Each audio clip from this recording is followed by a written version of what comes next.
tomorrow at the Optimist Club, starting at 5:30. That's at Main Street East in Dunnville. So that's really, really cool. So you are a hypnotist. Yes. So let me ask you now, what's going to happen tomorrow when you're there? How are you going to bring people up? What exactly is the process? The process is when I get there, we'll be talking to the audience and I'll explain exactly what is hypnosis and what it's not. And the people who want to be hypnotized can come on stage. It's a free source. I don't have to go out there and pick people because lots of people understand how much fun it is being hypnotized and the enjoyable factor of it. Right. And when they're on stage, they'll be going through hilarious things. It's a fun show, it's a clean show, it's a classy show. Right. They'll be going on roller coasters, they'll be going on exotic trips on the beach.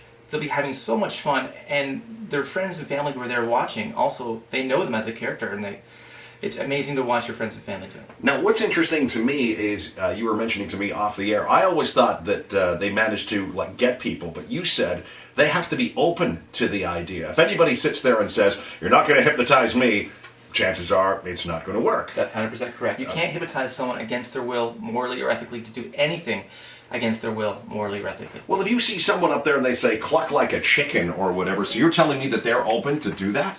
At some part in their mind, it's not an inappropriate suggestion for them. Okay. Yeah.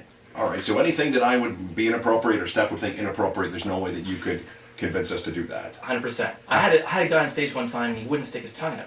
Because to him, his mom always said, never stick your tongue out in public. And it was inappropriate. So you asked him to do this, under hypnosis? Yeah. Wouldn't do it, so then He was doing everything else. So did you bring him out and then ask him how come you couldn't? At the end of the show, yeah. Right. But he was screaming like a schoolgirl on the roller coaster. He was yelling out the top of his lungs saying he loves Van Halen and Justin Bieber's his best friend. He was hilarious and doing everything. Right. But you can't make someone do against their will, ever. Is that right? Now, you put Stephanie under for a little bit there, and she was what on your scale? You had a scale, didn't you? She was about a 5. Okay. Yep.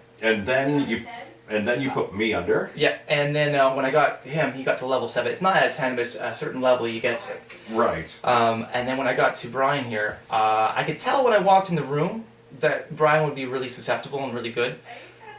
And then when I started doing it, you could see his pupils dilate, you could see all the reactions, the physical reactions, the inner motor responses, and when his eyes were closed, you could see underneath the pattern he was doing, which is textbook perfect. Really? Yeah. Now, how did you get into this? Now, my dad is a hypnotist. Right. And I really wanted to be a doctor, and he said, you're going to be a hypnotist, so here I am. Reverse of everybody else. Now, if MLSE were to phone you up and say, Hank, our hockey team needs to be in a trance, well, actually, they're playing like they're in a trance, but it has to be a good thing, could you help them? I think it would be the Leafs that need to call me up. Yeah, okay. Yeah, them themselves would have to be. All right, so we should point out that you did work with Steph and you did work with me, but you want to work with me entirely when we come back in just a little bit. Yes. Okay, this is going to be interesting because I just don't know what's going to happen, but it should be fun. All right, 8:17, we're with Hank Stone, hypnotist, and we'll see what happens. Now, the latest traffic now for SLM Recycling. They pay you the best prices in town for all your scrap metal, which results in more money in your pocket. SLM Recycling, Brown Road, Welland. We have some big problems going on now. Garden City Skyway, 2 left lanes are blocked on the PPW 40-year back.